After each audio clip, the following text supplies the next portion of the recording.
Assalamualaikum warahmatullahi wabarakatuh.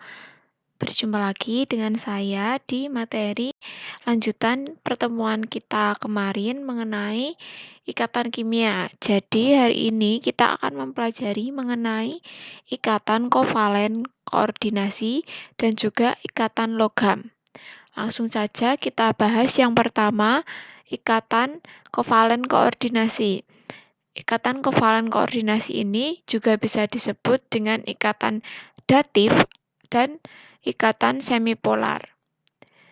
Pengertian dari ikatan kovalen koordinasi sendiri yaitu ikatan kovalen di mana pasangan elektron yang dipakai secara bersama-sama hanya berasal atau disumbangkan oleh satu atom, sedangkan atom yang satunya lagi tidak menyumbangkan elektron. Jadi, ada atom yang berperan sebagai pendonor pasangan elektron, ada yang berperan sebagai aseptor atau penerima pasangan elektron. Nah, ikatan kovalen koordinasi ini hanya dapat terjadi jika salah satu atom mempunyai pasangan elektron bebas. Contohnya kita lihat pada gambar berikut. Jadi ini ada senyawa NH3, molekul amonia namanya. Nah, atom N pada molekul amonia ini memiliki satu PEB, masih tersisa satu PEB, seperti pada gambar yang ini, PEB-nya. Oleh karena itu, dia bisa mengikat ion H+ pada larutan asam. Jadi, ini sebenarnya kalau dilihat NH3 ini kan sudah memenuhi aturan oktet. Jadi, sebenarnya tidak perlu mengikat juga tidak apa-apa, tetapi dia apabila dilarutkan dalam larutan asam itu larutan yang memiliki ion H+ di dalamnya. NH3 ini akan mengikat ion H+ ini menjadi NH4+ atau ion amonium. Seperti kita lihat di gambarnya seperti pada di gambar. Jadi, ion NH4 ini memiliki 4 ikatan, di mana ada 3 ikatan kovalen yang ada di sekeliling atom N dan juga 1 ikatan kovalen koordinasi. Nah, ini ikatan kovalen koordinasi ini berasal dari PEB milik atom N.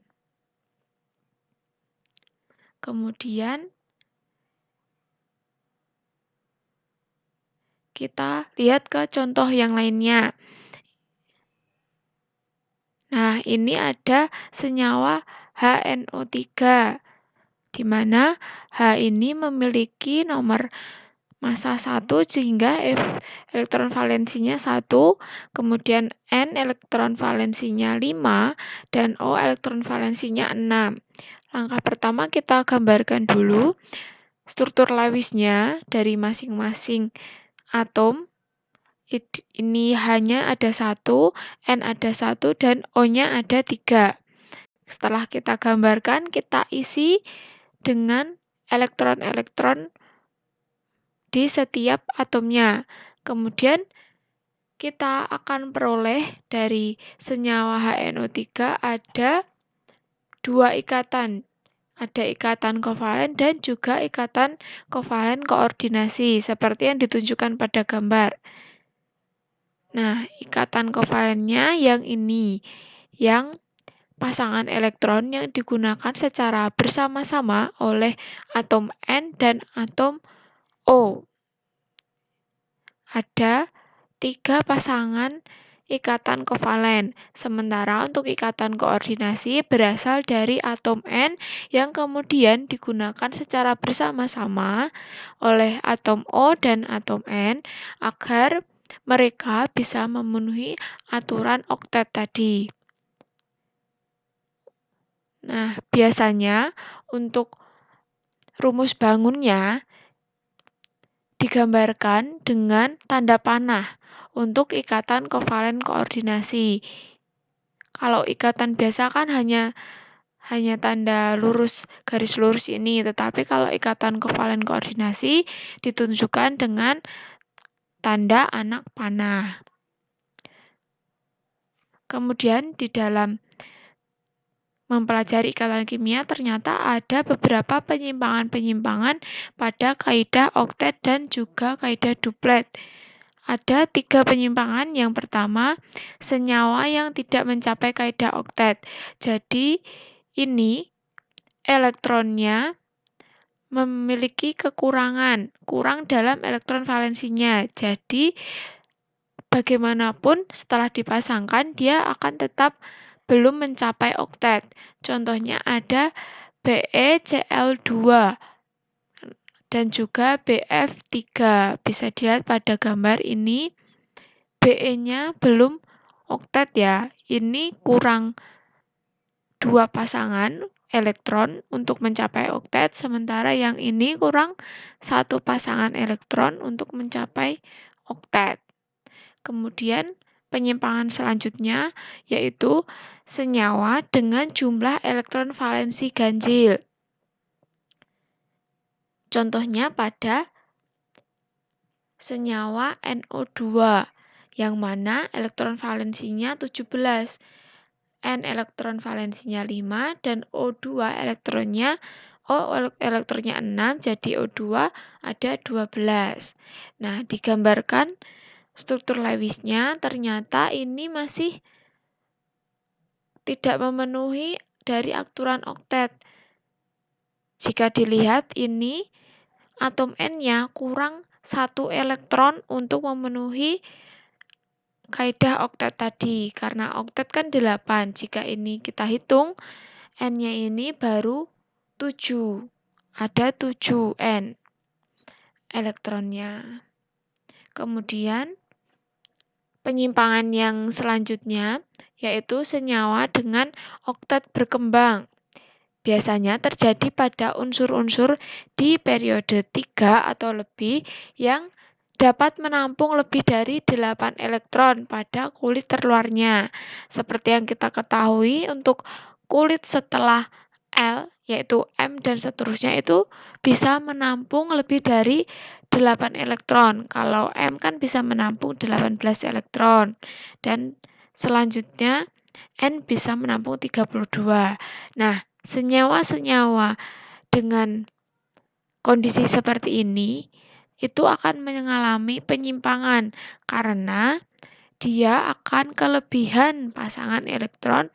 Jadi dia lebih dari 8 sehingga tidak bisa sesuai dengan kaidah oktet.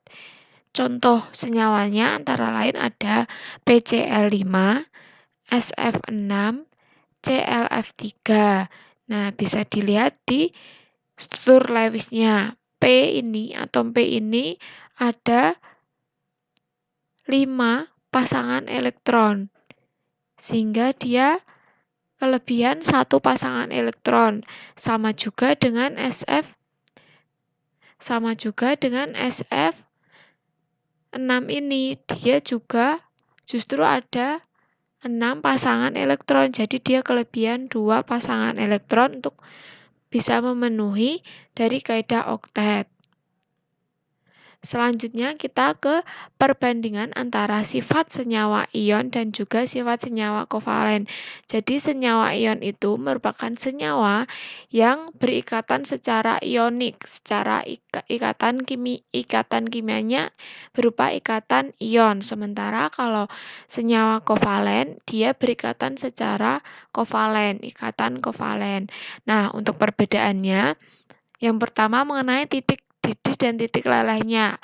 Untuk senyawa ion, titik didih dan titik lelehnya ini cenderung tinggi, sementara kovalen itu rendah karena ada gaya tarik-menarik antar molekul yang lemah, meskipun ikatan antar atomnya itu kuat.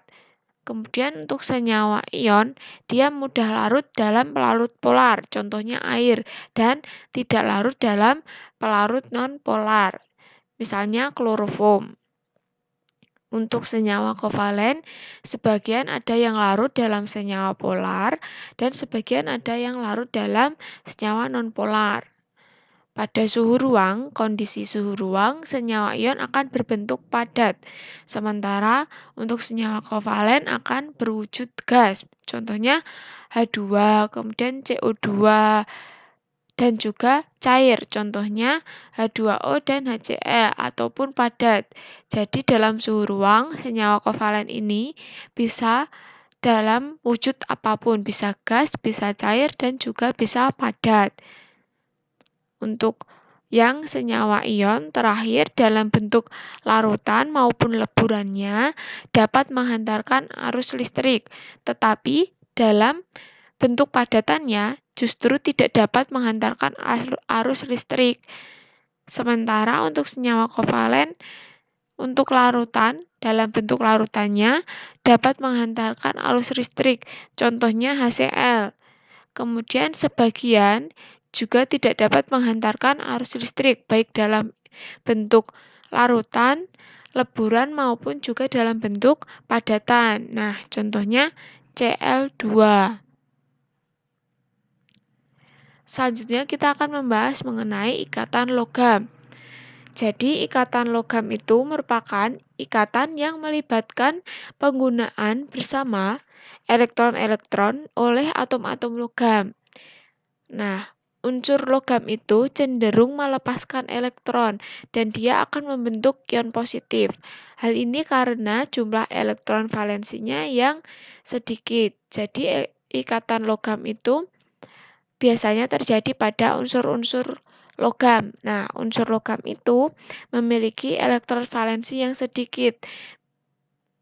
Biasanya unsur logam terletak pada 1A, 2A, dan 3A karena memiliki elektron valensi yang sedikit. Untuk unsur logam, karena dia elektron valensinya sedikit, maka relatif longgar karena banyak ruang kosong di dalam orbitalnya. Nah, keadaan ini akan memungkinkan elektron valensi dari logam itu dapat berpindah dari atom satu ke atom lainnya. Nah, perpindahan elektron ini akan semakin bebas sehingga elektron valensi logam itu mengalami delokalisasi, yaitu suatu kondisi di mana elektron valensi tersebut tidak tetap pada posisinya pada satu atom saja, tetapi senantiasa berpindah-pindah dari satu atom lain ke atom lainnya. Nah, untuk elektron-elektron valensi ini akan berbaur sehingga menyerupai awan atau lautan yang membungkus ion-ion positif pada logam yang ada di dalamnya. Jadi, kalau bisa dilihat pada gambar itu, struktur logamnya akan seperti ion-ion positif yang dibungkus oleh awan atau lautan elektron valensi. Nah, ini kan di gambar ini ada ion-ion positif yang merah-merah ini diibaratkan sebagai elektron valensinya karena elektronnya kan bisa berpindah-pindah dari satu unsur ke unsur yang lainnya. Untuk ciri-ciri dari ikatan logam sendiri ada atom-atomnya dapat diibaratkan seperti bola pingpong yang berjejal rapat satu sama lain. Jadi karena logam itu padatan, jadi struktur penyusunnya juga rapat. Kemudian atom logam itu memiliki sedikit elektron valensi yang tadi sehingga dia mudah melepaskan elektron dan akan membentuk ion positif karena seperti yang kita tahu kalau melepaskan itu justru membentuk ion positif, tetapi kalau menangkap atau menerima dia akan membentuk ion negatif. Kemudian untuk kulit terluar dari atom logam relatif longgar, banyak ruang kosong. Nah, seperti itu. Kemudian sifat-sifat dari logam antara lain pada suhu ruang akan berwujud padat, tetapi terkecuali dengan raksa atau Hg. dan dapat ditempa atau tidak mudah rapuh, dapat dibengkokkan dan juga direntangkan kembali menjadi kawat. Kemudian penghantar atau konduktor listrik yang baik dan juga penghantar panas yang baik juga. Nah, yang perlu kita pahami itu unsur logam itu cirinya melepaskan elektron. Pokoknya kalau ada unsur yang melepaskan elektron, dia termasuk unsur logam. Kemudian memiliki elektron valensi yang kecil. Sementara untuk unsur non-logam kebalikannya dari logam. Artinya dia menangkap elektron, akan membentuk ion negatif, dan memiliki elektron valensi yang besar. Kita lanjutkan ke contoh-contoh soalnya. Yang pertama, kita punya soal yang pertama, unsur X, konfigurasinya seperti pada slide, kemudian akan berikatan dengan Y.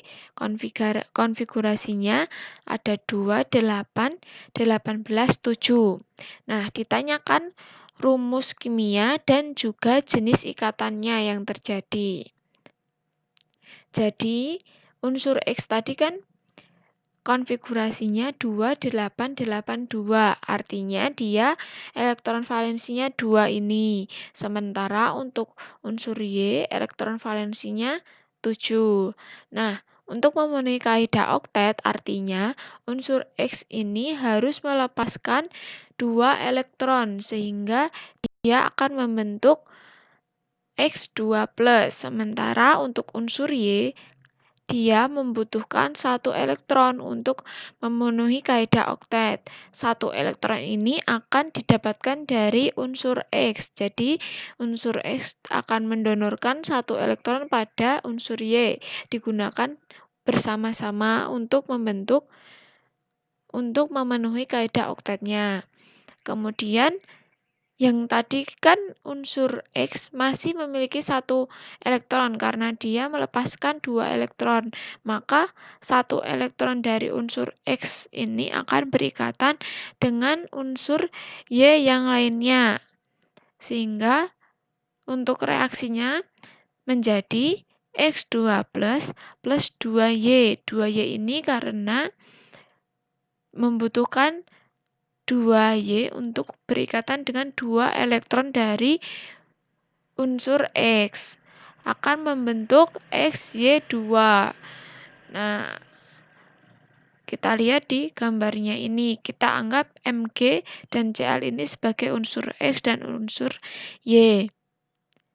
Karena dia sama-sama serah terima elektron, artinya dia berikatan secara ion. Jadi jawabannya XY2 dengan jenis ikatan ion. Kemudian ada contoh lagi, beberapa unsur dengan nomor atom masing-masing ada K8, L9, M11, dan N16, O19. Nah, pasangan yang dapat membentuk senyawa secara ikatan ion adalah pasangan yang mana? Kita ke pembahasan. Jadi yang pertama, kita cari dulu elektron valensinya seperti biasa. Kemudian, untuk cara cepatnya, tidak perlu digambarkan struktur Lewisnya, hanya kita identifikasi dari unsur itu logam atau non-logam. Karena senyawa yang berikatan ion itu kan adalah antara unsur logam dan non-logam. Maka kita cari ini unsurnya logam atau non-logam. Setelah kita dapatkan dari golongannya akan kita ketahui. Tadi, seperti yang saya katakan, non-logam dia elektron valensinya besar. Jadi ini unsur K, dia non-logam, L non-logam, M-nya logam, N non-logam, dan O logam. Jadi, yang bisa berikatan secara ion yaitu K dengan M atau L dengan M, atau N dengan M, N dengan O juga bisa. Tetapi kita lihat dulu di optionnya, kita cari ternyata yang ada K dengan M. Jadi jawabannya yang A. Kemudian satu contoh soal lagi. Sebuah atom netral X mempunyai konfigurasi seperti pada slide. Nah, dia membentuk berikatan dengan membentuk hidrida. Maka senyawa tersebut kemungkinan adalah, kita ke pembahasan. Jadi kita cari dulu unsur X ini logam atau non-logam. Karena dia elektron valensinya 7, artinya dia golongan 7A, artinya dia non-logam. Kemudian hidrida. Hidrida itu H. H seperti yang kita ketahui dia non-logam juga. Nah, karena dia sama-sama non-logam artinya dia berikatan sebagai kovalen. Untuk senyawanya, dia akan membentuk XH karena sama-sama ini yang X kurang 1 elektron untuk oktet dan H juga kurang 1 elektron. Butuh 1 elektron untuk mencapai oktet. Artinya dia jawabannya yang D ini.